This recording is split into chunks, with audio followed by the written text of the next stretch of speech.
नमस्ते विद्यार्थियों।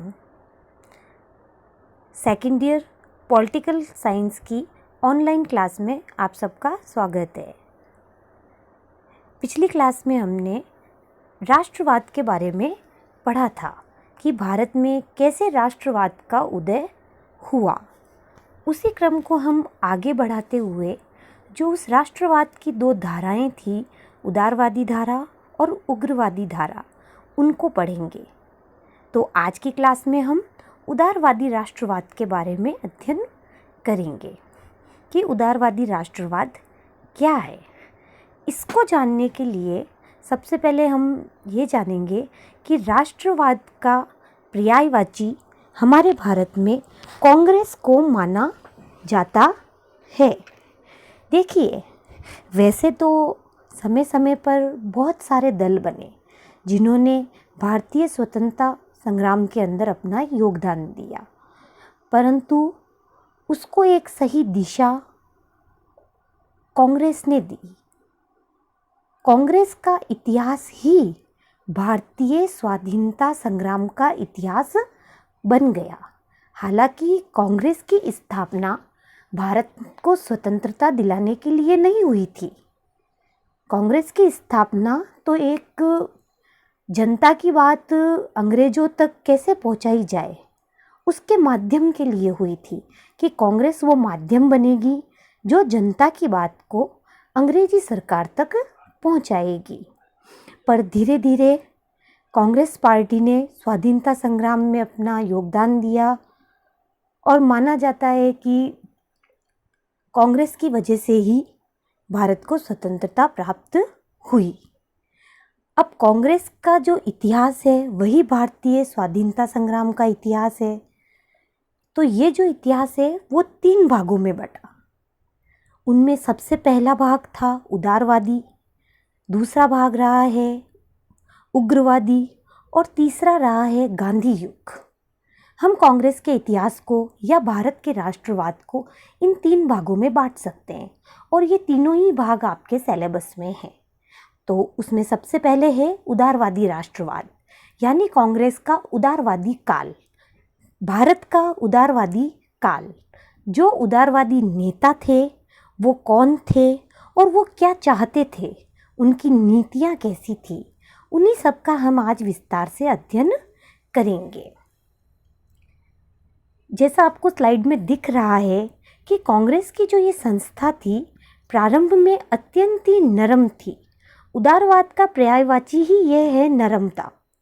आरंभ से ही कांग्रेस का दृष्टिकोण जो रहा है एक आदर्श और विशुद्ध राष्ट्रीय रहा है, यानी हम कह सकते हैं क्रांतिकारी रूप नहीं रहा है इसका। इसने कभी भी वर्ग विशेष के हित का समर्थन नहीं किया था, वरन सभी प्रश्नों पर राष्ट्रीय दृष्टिकोण अपनाया कि कैसे राष्ट्र का हित हो सकता है। किसी वर्ग विशेष का हित नहीं, संपूर्ण राष्ट्र का हित। और कांग्रेस के बारे में दूसरी महत्वपूर्ण बात यह भी है कि ये कोई क्रांतिकारी संगठन तो था नहीं।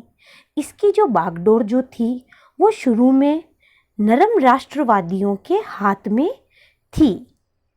इस युग में भारतीय राजनीति में ऐसे व्यक्तियों का प्रभाव था जो अंग्रेजों के प्रति श्रद्धा रखते थे, उदारवादी विचारधारा में विश्वास रखते थे, क्रांतिकारी रूप नहीं रखते थे।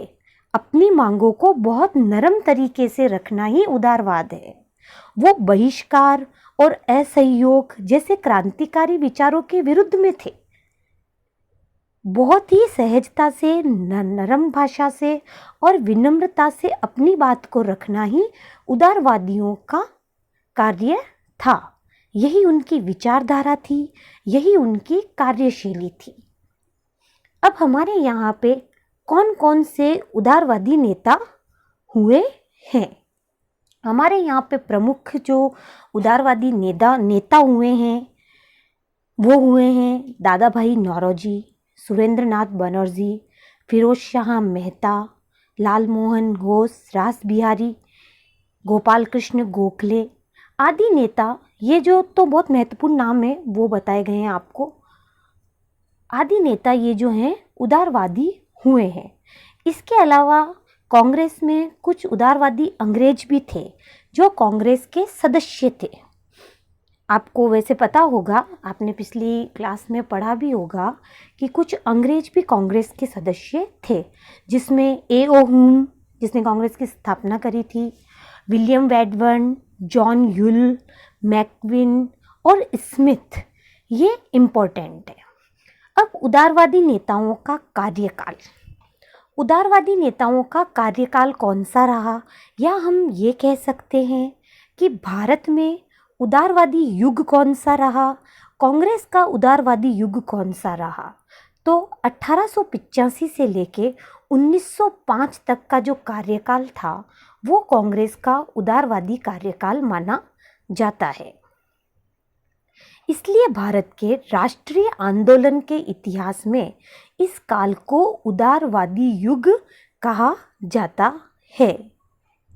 ये कांग्रेस के प्रारंभिक जो 20 वर्ष हैं उसमें नरम राष्ट्रीयता की क्या रही है, प्रधानता रही है। यहाँ तक आपको उदारवादी राष्ट्रवाद क्या होता है और उसके कौन कौन से नेता हैं ये पता चल गया होगा, समझ में आ गया होगा। अब उदारवादियों की नीतियाँ क्या थी, उनकी विचारधारा क्या थी और उनकी कार्यशैली क्या थी, ये हम देखेंगे। तो उनकी क्या कार्यशैली थी, विचारधारा, उद्देश्य क्या थे, वो किस तरह की सोच रखते थे, तो उसको मैंने एक पॉइंट में डिवाइड किया है। हम पॉइंट के अकॉर्डिंग ही इस बात को समझेंगे। तो फर्स्ट है ब्रिटिश शासन के प्रति भक्ति की भावना।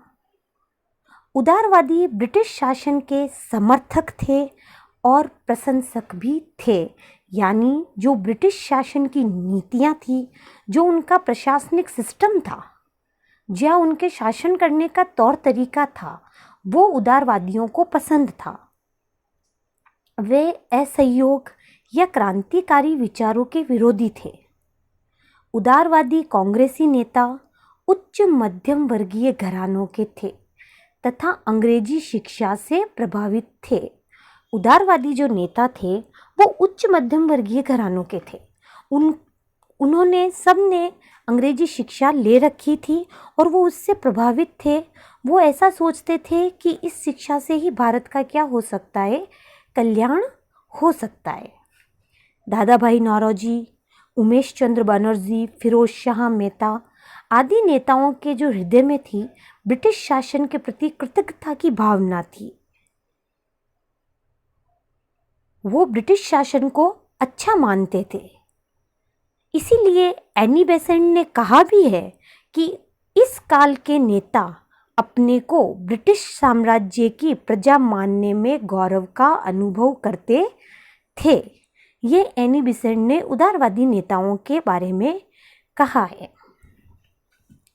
दूसरे इनकी विशेषता ये रही है कि उदारवादी जो नेता थे क्रमिक सुधारों में विश्वास करते थे। क्रमिक सुधार यानी धीरे धीरे स्टेप बाय स्टेप कोई परिवर्तन लाना, किसी चीज़ का सुधार करना। कोई क्रांतिकारी या कोई विशेष जो बड़ा सुधार होता है ना, वैसा नहीं। जो उदारवादी नेता थे वो रूढ़िवादी प्रकृति के थे। वो देश की जो शासन व्यवस्था अंग्रेजों ने चला रखी थी उसमें कोई विशेष परिवर्तन नहीं करना चाहते थे। ये बात हमें जो फर्स्ट पॉइंट है उससे क्लियर होती है कि वो ब्रिटिश शासन के समर्थक थे, उसमें वो परिवर्तन नहीं करना चाहते थे, बस वो उसमें थोड़ा बहुत सुधार करना चाहते थे। सुधार में वो क्या चाहते थे, वो अपना हिस्सा चाहते थे कि हमको कमेटी जो भी बन रही है उसका मेंबर बनाया जाए, या प्रशासनिक नौकरी है तो हमें उस नौकरी के अंदर रखा जाए। उनका उद्देश्य सिर्फ इतना ही था कि स्थानीय संस्थाएं, रक्षा, सेना आदि के अंदर क्या किया जाए, सुधार किया जाए। 1906 में कांग्रेस अध्यक्ष के रूप में दादा भाई नौरोजी ने स्वशासन की मांग रखी थी, यानी स्वराज्य की मांग रखी थी। वह स्वशासन और स्वराज्य की मांग भी उन्होंने स्वतंत्र नहीं रखी थी, ब्रिटिश साम्राज्य की छत्र छाया में रखी थी कि हमें स्वराज्य तो चाहिए पर ब्रिटिश साम्राज्य की छत्र छाया में चाहिए। उनके इस कथन से हम अंदाज़ा लगा सकते हैं कि वो किस तरह से ब्रिटिश शासन के समर्थक थे और वो कैसे ब्रिटिश सरकार के अंडर में ही रहकर काम करना चाहते थे। यहाँ तक आपको समझ में आया होगा। अगली उदारवादियों की विशेषता ये थी कि वह ब्रिटेन से स्थायी संबंधों की स्थापना करना चाहते थे। वह चाहते थे कि हमारे जो ब्रिटेन से हैं संबंध हमेशा के लिए बने रहे। उन्हीं संबंधों में क्या है, भारत का हित है। अगर भारत ब्रिटेन से अलग हो गया तो भारत का विकास नहीं हो पाएगा। उदारवादी जो थे पाश्चात्य सभ्यता और विचारों के पोषक रहे हैं। उनकी मान्यता ही यही थी कि भारत का ब्रिटेन से संबंध भारतीयों के लिए बहुत बड़ा वरदान है। ब्रिटेन से संबंधों के कारण अंग्रेजी साहित्य, शिक्षा पद्धति, यातायात के साधन, न्याय प्रणाली, स्थानीय स्वशासन आदि सब चीज़ें भारत के लिए अमूल्य वरदान सिद्ध हो सकती है। उन लोगों का ऐसा मानना था कि अगर ब्रिटेन से संबंध हम अच्छे रखेंगे तो इन सब चीज़ों के वजह से भारत क्या हो सकता है, बहुत आगे बढ़ सकता है। इसीलिए फिरोज शाह मेहता ने कांग्रेस के छठे अधिवेशन के सभापति के पद से कहा भी था, इंग्लैंड और भारत का संबंध इन दोनों देशों और समस्त विश्व की आने वाली पीढ़ियों के लिए एक वरदान सिद्ध होगा। हालांकि वास्तव में ऐसा हुआ या नहीं हुआ ये आप और हम सब जानते हैं, पर उदारवादियों की ऐसी मान्यता रही है। अगली उनकी मान्यता ये रही थी, वो अंग्रेजों की न्यायप्रियता में बहुत विश्वास रखते थे। उनकी जो न्याय प्रणाली थी उनमें उनका बहुत ही विश्वास था। इसलिए टी माधवराव ने कांग्रेस के तीसरे अधिवेशन में स्वागत समिति के अध्यक्ष पद से भाषण देते हुए कहा था कि कांग्रेस ब्रिटिश शासन का यश शिखर है और ब्रिटिश जाति की कीर्ति मुकुट है। इसी तरह रहमतुल्लाह सयानी ने घोषित किया था कि अंग्रेजों से बढ़कर सचरित्र तथा सच्ची जाति इस सूर्य के प्रकाश के नीचे नहीं बसती है। रहमतुल्लाह सयानी जो उदारवादी नेता थे, उनके इस कथन से स्पष्टतः प्रकट होता है कि वो किस तरह अंग्रेजों को बहुत ही सच्चा और न्यायप्रिय मानते थे, कि उनके जो भी फैसले हैं वो बिल्कुल सही हैं, बल्कि वास्तव में ऐसा कुछ था नहीं। अगली विशेषता ये रही है उनकी कि ब्रिटिश साम्राज्य के अंतर्गत उन्होंने स्वशासन की मांग की। जैसा मैंने आपको पहले भी बताया कि उन्होंने स्वराज्य, कांग्रेस ने स्वराज्य और स्वशासन की मांग की थी, पर उन्होंने स्वशासन और स्वराज्य की मांग कैसे की थी? वो ब्रिटिश शासन के अंतर्गत ही स्वराज्य चाहते थे। वो चाहते थे भले शासन तो हम करें, पर हमारे ऊपर नियंत्रण किसका हो? ब्रिटिश साम्राज्य का नियंत्रण हो। अगर उनका नियंत्रण होगा तभी हमारा क्या हो सकता है, विकास हो सकता है। ये बात कांग्रेस के दूसरे अधिवेशन में सुरेंद्रनाथ बनर्जी ने जोरदार शब्दों में कही कि स्वशासन जो है एक प्राकृतिक देन है, ईश्वरीय शक्ति की कामना है। प्रत्येक राष्ट्र को स्वयं अपने भाग्य का निर्णय करने का अधिकार होना चाहिए, यही प्रकृति का नियम है। स्वराज्य की मांग करी, स्वशासन की मांग करी, पर किसके अंतर्गत? ब्रिटिश साम्राज्य के अंतर्गत। यहाँ तक आपको पता चला होगा कि किस तरीके से उदारवादियों की निष्ठा जो थी वो ब्रिटिश साम्राज्य के प्रति थी। वो अपनी हर बात को बहुत विनम्रता के साथ ब्रिटिश साम्राज्य के सामने रखा करते थे, और यही उनका उद्देश्य था कि वो जो ब्रिटिश साम्राज्य के वैधानिक उपायों में विश्वास करते थे कि कोई भी काम होना चाहिए तो एक सिस्टमैटिक तरीके से होना चाहिए, कोई क्रांतिकारी तरीके से नहीं होना चाहिए। उदारवादी नेताओं को अंग्रेजों की न्यायप्रियता में अटूट विश्वास था, यानी कि जो वो कहेंगे। विनम्रता से कांग्रेस के नेता, उदारवादी नेता जो भी अपनी मांग रखेंगे उसे ब्रिटिश साम्राज्य अवश्य मानेगा। इसलिए क्रांतिकारी उपायों को अपनाने के लिए वे तैयार ही नहीं थे। तो फिर वो अपनी मांगों को कैसे रखते थे? वे सरकार के साथ कभी भी संघर्ष की बात नहीं करते थे। उनका मानना था यह सरकार ही हमारे देश का विकास कर सकती है, इसलिए सरकार के साथ तो कभी भी संघर्ष नहीं करना है। सरकार को कुछ भी अगर हमें सरकार से मांग रखनी है तो हमें बड़ी विनम्रता से रखनी है। इसलिए क्या करा उन्होंने? प्रार्थना पत्रों, याचिकाओं, स्मरण पत्रों और प्रतिनिधि मंडलों द्वारा सरकार से अपनी न्यायोचित मांगों को मानने का आग्रह किया। उनकी कोई भी मांग होती थी तो वो एक प्रार्थना पत्र लिख के सरकार के पास पहुंचाते थे कि कृपया करके आप हमारी ये मांग स्वीकार करें। याचिकाएं देते थे, या उन कांग्रेस का कोई प्रतिनिधि मंडल मिलके सरकार के पास जाता था और बड़ी ही विनम्रता से अपनी बात रखता था कि हमारी ये समस्या है, आप इसका समाधान करो। उदारवादी क्रांतिकारी विचारों में विश्वास नहीं रखते थे, इस बात का आप विशेष ध्यान रखिएगा। यहाँ तक आपको समझ में आया होगा। अब उदार युग की कार्यविधि कैसी थी, वो कैसे काम करते थे? देखिए, वो अपनी जनता की मांगों को सरकार तक पहुंचाते तो थे, क्योंकि कांग्रेस की स्थापना हुई इसीलिए थी कि जनता की मांग को जो है ब्रिटिश सरकार तक पहुंचाया जाए। कांग्रेस जनता की मांग को ब्रिटिश सरकार तक पहुंचाती थी, पर वो पहुंचाने का तरीका क्या था? वैधानिक तरीकों पर आश्रित थी। प्रतिवर्ष कांग्रेस के अधिवेशन हुआ करते थे, ये तो आपको पता ही होगा। अधिवेशन के अंदर मांगे रखी जाती थी कि हमें ब्रिटिश सरकार से क्या क्या मांगे रखनी है, हमें क्या क्या सुधार चाहिए कार्यप्रणाली के अंदर। उन मांगों की सूची बनाई जाती थी, उनको समाचार पत्रों में छापा जाता था और भाषण के द्वारा जनसाधारण में प्रसारित करते थे।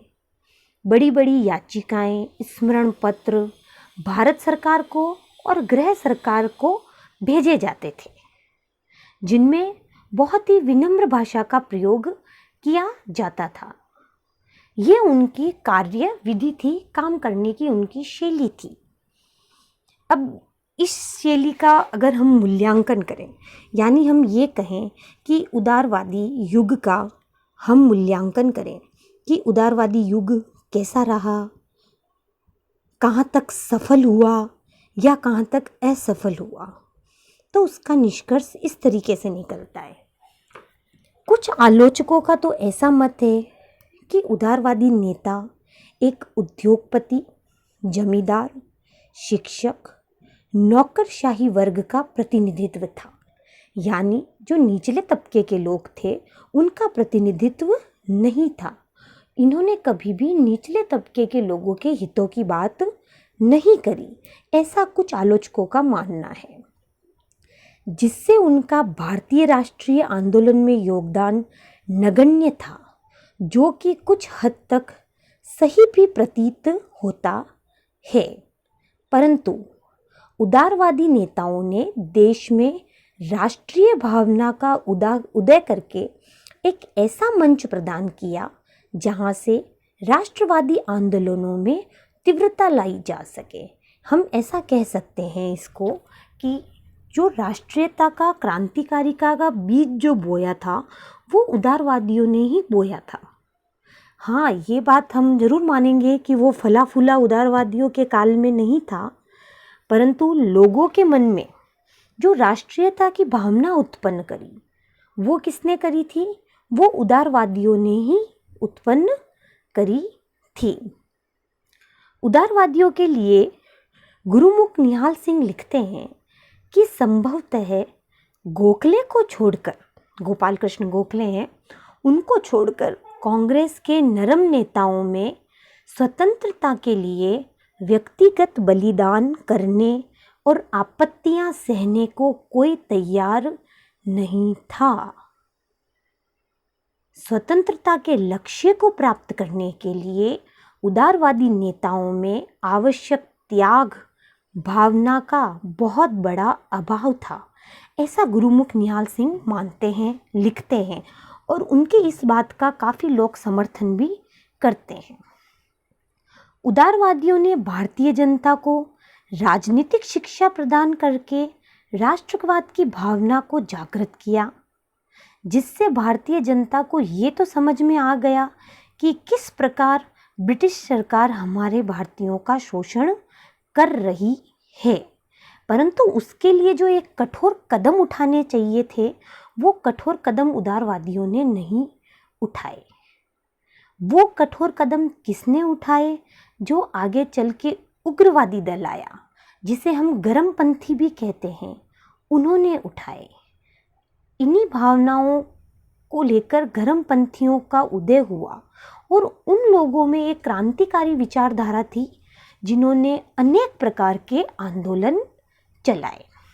तो आज हमने पढ़ा कांग्रेस का उदारवादी युग, जो कहाँ से कहाँ तक था, 1885 से लेके 1905 तक था।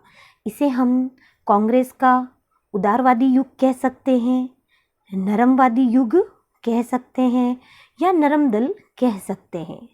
अगली क्लास में हम पढ़ेंगे उग्रवादी दल या उग्रवादी राष्ट्रवाद, जो जस्ट उदारवाद के बाद आया, और उसकी उत्पत्ति का कारण भी क्या था?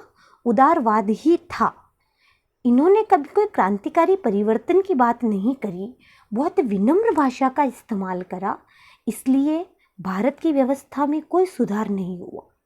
जैसा ये लोग एक्सेप्ट कर रहे थे कि भारत में यातायात के साधन बढ़ेंगे, शिक्षा पद्धति अच्छी होगी, न्यायप्रियता बढ़ेगी, वगैरह वगैरह जितनी भी बातें थी, ऐसा प्रैक्टिकल कुछ भी नहीं हुआ। तो इन सब के आक्रोश ने किसको जन्म दिया? उग्रवाद को जन्म दिया। तो विद्यार्थियों, नेक्स्ट क्लास में हम उग्रवाद के बारे में अध्ययन करेंगे। Thank you.